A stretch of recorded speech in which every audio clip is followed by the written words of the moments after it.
बीते दिन बिहार सरकार के माननीय शिक्षा मंत्री प्रोफेसर चंद्रशेखर जी ने रामचरितमानस के कुछ अंशों को के सत्यता को मीडिया के सामने रखा। उसी पर पटना की कुछ महिलाएं माननीय विधायक जी के आवास पर आए हुए हैं। आइए देखते हैं कि ये महिलाएं माननीय विधायक जी के बयान पर और रामचरितमानस के वो जो कुछ अंश है उस पर क्या अपनी प्रतिक्रियाएं देती है। हम तो पहले माननीय शिक्षा मंत्री जी को बहुत बहुत साधुवाद देते हैं और मानवता का सबसे बड़ा धर्म ग्रंथ यदि है तो उसका नाम संविधान है। और जो बातें अभी चल रही है तो मैं महिलाओं के जो बारे में है उस पर कहना चाहती हूँ कि कहा गया है, तुलसीदास ने कहा है कि ढोल गमार शूद्र और पशुनारी ये सब है ताड़न के अधिकारी। तो महिलाओं को यहाँ के जो तथाकथित लोग हैं वो छूत बना करके शूद्र बना करके शूद्रों को केवल पिटाने का अधिकार दिए थे। और ये जो संविधान बना तो फिर जब विधान पहले का सही था ही तो फिर संविधान बनाने की आवश्यकता क्यों पड़ी। तो बाबा साहब भीमराव अंबेडकर से पहले हमारे हजारों महापुरुषों ने इस विधान से शोषित होकर के पीड़ित होकर के तंग और तबाह होकर के जान गंवाया, लोगों को जगाया। और जब बाबा साहब भीमराव अंबेडकर आए उनके पहले ज्योतिबा राव फूले, उनसे पहले यहाँ जो सावित्रीबाई फूले यहाँ जो स्थिति था, यहाँ बिहार जो है ये बुद्ध की धरती है। और जब बुद्ध ने सारे लोगों को कहा कि जितना भी बड़ा विषमता है उसका कारण अज्ञानता है और उन्होंने ज्ञान की बात कहा तो ये भारत विश्व गुरु कहलाया।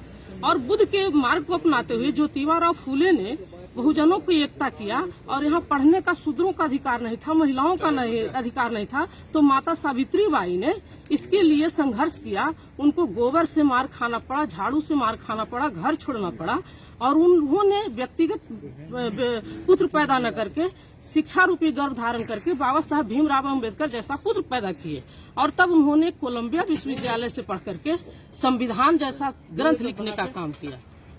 जी बोले। और इस संविधान के तहत आज जब शिक्षा मंत्री अब संविधान की बात बोल रहे हैं, सारे शोषित वंचित महिलाओं के हक और अधिकार की बात जब बोल रहे हैं तो इनको जिह्वा काटने की जो बात कर रहा है, तो मैं संविधान के अनुसार वैसे जो अपने आप को संत कहता है वो संत नहीं, पागल है।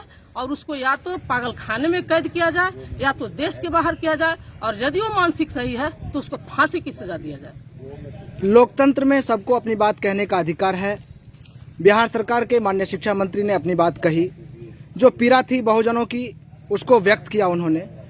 जो लोग जीभ काटने की बात करते हैं उस पर कोई कार्रवाई नहीं। उत्तर प्रदेश में अभी भाजपा की सरकार है, वहाँ के मंत्री राम जी के बारे में अनाप शनाप, उन पर कोई कार्रवाई नहीं। लेकिन बिहार सरकार के शिक्षा मंत्री पर इस्तीफा देने की मांग हो रही है, इस पर आपको क्या कहना है?